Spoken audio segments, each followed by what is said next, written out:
eu sou Tainá, esse é o Dias Radiantes e que bom que você está aqui. Hoje eu queria compartilhar com vocês as minhas impressões de leitura sobre Em Busca de Sentido, de Viktor Frankl. Esse autor ele é muito importante para mim porque eu uso muito do que ele ensinou na teoria dele no meu dia a dia de trabalho.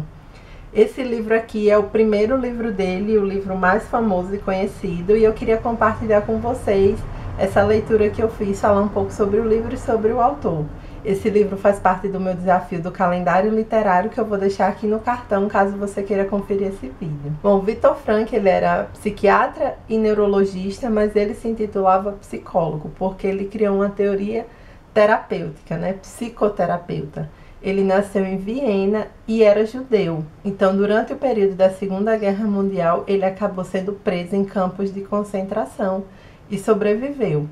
Antes de ser preso, ele já era psiquiatra, já trabalhava com isso e já tinha um esboço da sua teoria. Mas depois que ele foi preso no campo de concentração, ele pôde verificar a veracidade da sua tese e quando ele saiu de lá, ele escreveu esse livro aqui, que está dividido em duas partes. Na verdade, em três, é porque ele foi escrito inicialmente em duas partes e depois ele fez uma revisão em 1987, se eu não me engano, e acrescentou uma terceira parte, que é a última parte que tem um discurso dele, que é chamado A Tese do Otimismo Trágico, que foi um discurso que ele fez em 1984.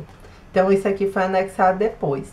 Nas duas primeiras partes, na primeira parte ele conta a experiência dele nos campos de concentração e na segunda ele explica os principais conceitos da sua teoria que ele pôde verificar nessa experiência tão trágica e dramática, né? O nome da teoria que ele criou se chama logoterapia. Ele pensou em chamar de análise existencial, análise porque tinham características semelhantes à psicanálise, né? Ou seja, que ainda mantinha a abordagem e a postura um pouco analítica, né? Como na psicanálise, mas que tinham valores, ideias e conceitos existenciais.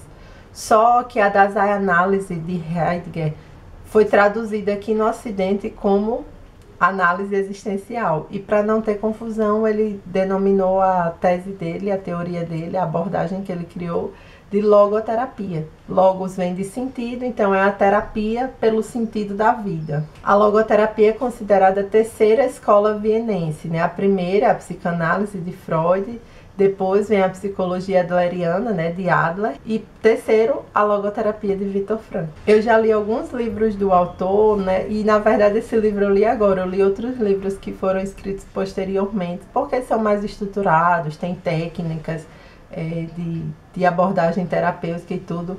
E esse livro eu li só agora. Então aqui ele ainda se mantém muito mais próximo da psicanálise do que ele se manteve depois. Ele nunca rejeitou as ideias do Freud, né, porque ele foi discípulo do Freud e nunca escondeu a influência que a psicanálise teve sobre ele e sua teoria. Mas aqui ainda está muito mais próximo da psicanálise do que ficou alguns anos depois.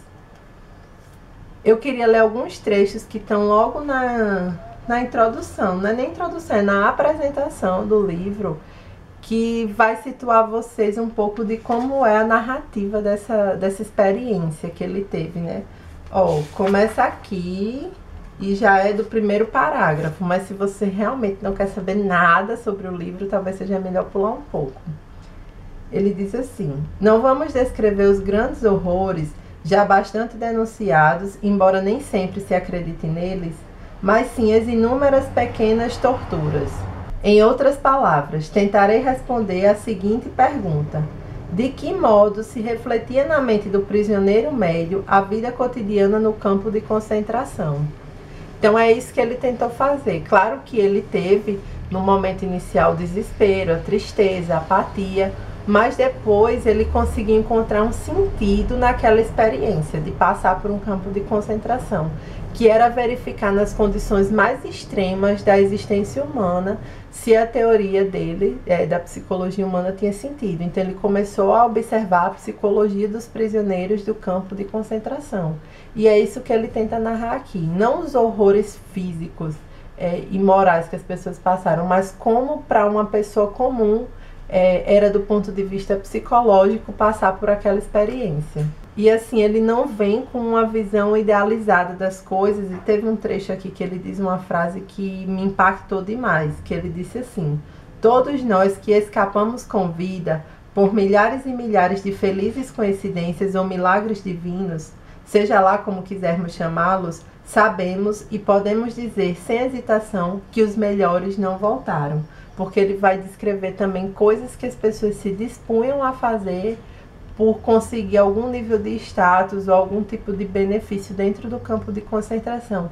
E isso é bizarro, porque às vezes o benefício que a pessoa tinha era ganhar um cigarro ou um pedaço a mais de pão. Então, nesse sentido, a primeira parte desse livro é muito dura e é muito chocante. Ele tenta narrar as coisas de uma maneira mais imparcial possível e mais descritiva possível, sem fazer julgamentos de valores, né? Com um olhar mais científico mesmo. Claro que isso não ele nunca vai poder ser de todo imparcial, porque ele vive esses horrores, né? Ele diz que é um dilema, porque quem está de fora nunca vai entender realmente o fenômeno, a experiência da pessoa que passou por isso, mas quem está de dentro também não vai conseguir se distanciar o suficientemente para que aquela informação seja chamada de científica. Mas ele diz que os ganhos dessa narrativa ser feita por alguém que passou por aquilo é muito maior. E por isso que ele decidiu escrever esse livro aqui. Como eu disse, na segunda parte do livro, ele apresenta, né, os principais conceitos, os primeiros e principais conceitos da sua abordagem. Vão ter outros livros dele em que ele vai tratar melhor esses conceitos, vai falar também de técnicas da sua teoria. Então, acho que é um bom livro introdutório, né? Principalmente porque conta a história de vida de uma pessoa real, né? Você vai acompanhar uma pessoa que passou por tudo isso, né? Muito chocante, muito duro, mas ao mesmo tempo, como ele procura ter essa narrativa mais imparcial, você consegue acompanhar a história, né? Então, eu acho que é um livro que vale super a pena, não é só para psicólogos de forma alguma, né? Ou para quem é da área da saúde ou da saúde mental. É um livro que pode enriquecer qualquer pessoa, especialmente se você tem interesse no período da Segunda Guerra ou na história dos judeus. Eu acho que vale muito a pena. E esse livro também está aqui, né, no desafio do calendário literário no mês de agosto, porque agosto também é o mês do psicólogo. O dia do psicólogo é 27 de agosto, meu aniversário é 26. Então eu estou publicando essa resenha hoje, dia 27, em comemoração ao dia do psicólogo, e também dentro desse especialzinho em comemoração ao meu aniversário, né? Então vamos ter vídeos do dia 26 até o dia 30, quarta-feira. Não se esqueça de clicar em gostei se você gostou desse vídeo e de se inscrever no canal para acompanhar os próximos vídeos nesse pequeno especial. Um beijo e até a próxima. Tchau!